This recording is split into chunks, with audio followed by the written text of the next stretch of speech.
नमस्कार बंधुरा केमन आछो तोमरा सबाई। आशा करी तोमरा सबाई खूब भालो आछो। सुंदरबन फैमिली ब्लगे सबाइके स्वागत जानाई। तो चले एसेछि आरो एकटा नतून ब्लग निये।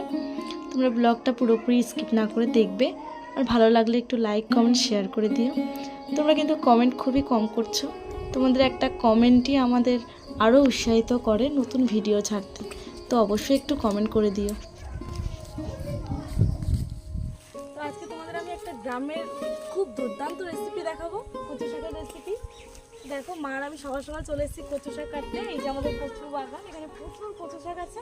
তো আজকে ছুরি দিয়ে কচু শাকগুলো কাটবো কেটে। আর এই যে ছুরি, মা এখন ছুরি দিয়ে কচু শাকগুলো কাটবে। কচু শাক কেটে নিয়ে কচু শাক কেটে রান্না করবো কচু শাক। তো তোমরা দেখতে থাকো।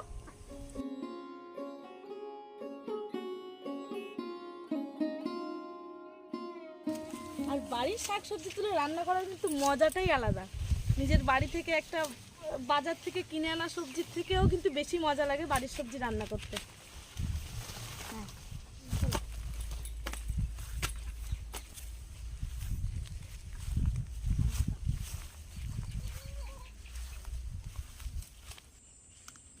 তো দেখুন এই কচু শাক তুলে তো আনলাম, এনে এবার এই কচু শাকটা এরকম করে ধরে এরকম করে আঁশটাকে পুরো ছাড়িয়ে নিতে হবে। এইবার কীভাবে কাটছি দেখুন, কেননা এই আঁশ যদি থাকে তো গালে পড়লে একদম বাজে লাগবে। আঁশটাকে ছাড়িয়ে নিয়ে এবার এরকম ছোট ছোট টুকরো করে কেটে নিতে হবে। এরকম করে এইটা এরকম ছোট ছোট টুকরো করে পুরো কচু শাকটাকে কেটে নিতে হবে এরকম করে।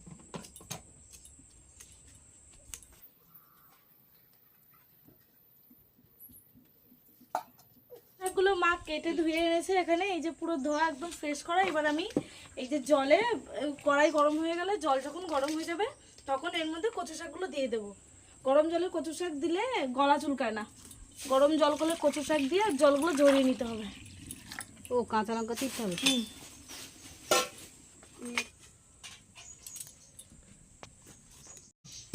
দেখো এখানে আমার জল গরম হয়ে গেছে, এই যে জল থেকে এখন ধোয়া উঠছে। এবার আমি কচু শাকগুলো দিয়ে দেবো।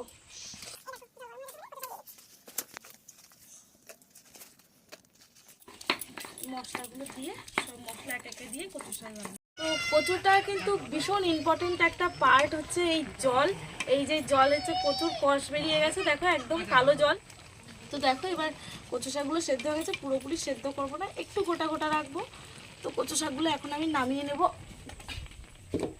এই দেখো কালো জল দেখতে পাচ্ছ, এই দেখো দেখো কচুটা কত সুন্দর সেদ্ধ হয়ে গেছে। 5 থেকে 6 মিনিটের মধ্যে সেদ্ধ হয়ে যাবে। অনেকটা কচু তো এই জন্য একটুখানি টাইম লেগেছে। যাদের অল্প কচু তাদের তাড়াতাড়ি হয়ে যাবে। তো দেখো আমার কচু শাকের জল ঝরে গেছে। আর এদিকে আমার উনুনে কড়াইটা বসানো আছে। কড়াইটা বেশ গরম হয়ে গেলে এবার আমি দিয়ে দেবো সর্ষের তেল। আর এখানে আমার আছে পেঁয়াজ কুচি, আদা বাটা, রসুন বাটা, কাঁচা লঙ্কা।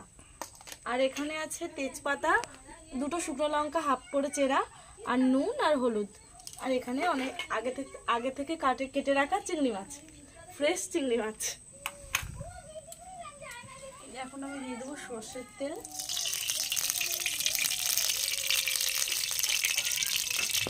এবার আমি জিরে দিয়ে দেবো, গোটা জিরে। জিরে যখন হালকা কালো হয়ে যাবে তখন আমি দিয়ে দেবো পেঁয়াজ কুচি। আপনারা আপনাদের পরিমাণ মতো দিয়ে দেবেন। আর পেঁয়াজগুলো একটু লাল হয়ে গেলে তারপরে দেবো রসুন কুচি। লাল হোক। তো পেঁয়াজগুলো যখন লাল হয়ে যাবে এবার আমি দিয়ে দেবো রসুন বাটা, 1 চামচ মতো রসুন বাটা।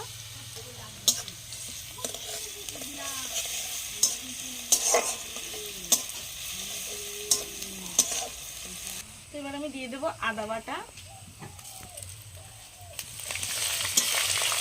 আদা দেওয়া হয়ে গেছে। এবার আমি দিয়ে দেবো নুন। আপনারা আপনাদের স্বাদ মতো দিয়ে দেবেন নুন, হলুদ আর জিরের গুঁড়ো। হালকা জল দিলে মশলাটা ভালো ভাজা হয়। এই দেখো এবার আমাদের তেলগুলো ছেড়ে দিয়েছে, মানে আমাদের মশলা ভাজা হয়ে গেছে। তো এর মধ্যে আমি দিয়ে দেবো 3 থেকে 4টে কাঁচা লঙ্কা কাটা, আর দিয়ে দেবো আমাদের চিংড়ি মাছ। এই কাঁচা চিংড়ি মাছ এর মধ্যে দিয়ে দেবো। এবার চিংড়ি মাছটা ততক্ষণই ভেজে নেবো যতক্ষণ চিংড়ি মাছটা ভাজা না হবে, ততক্ষণ আমরা চিংড়ি মাছটা ভেজে নেবো।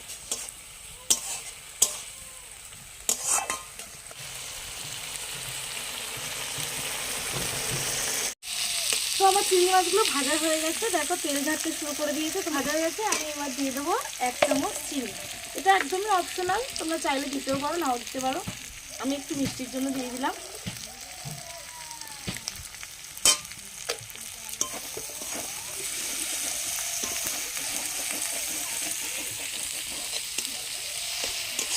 দেখো আমার একদম মশলা পুরো রেডি। দেখো কতটা তেল তেলে কতটা সুন্দর হয়ে গেছে। এবার আমি দিয়ে দেবো কচু শাক।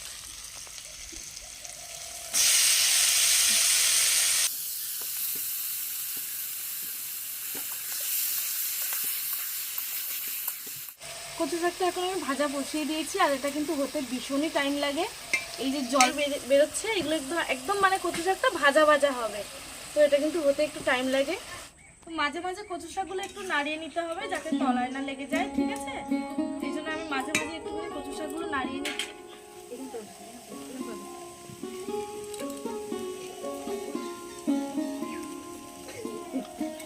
একদম পারফেক্ট আছে। এবার আমি কচু শাকগুলো নামিয়ে নেব। তো দুপুরে স্নান সেরে বাবা মা ভাত খেতে বসে গেছে। বাবা কচু শাক খেতে খেতেই বলছিল কচু শাকটা ভীষণ সুন্দর হয়েছে, মাও বলছিল খুব সুন্দর হয়েছে। তো ভিডিওটা তোমাদের কেমন লাগলো তোমরা অবশ্যই কমেন্ট করবে। দেখা হচ্ছে নেক্সট ভিডিওতে। Tata, bye bye.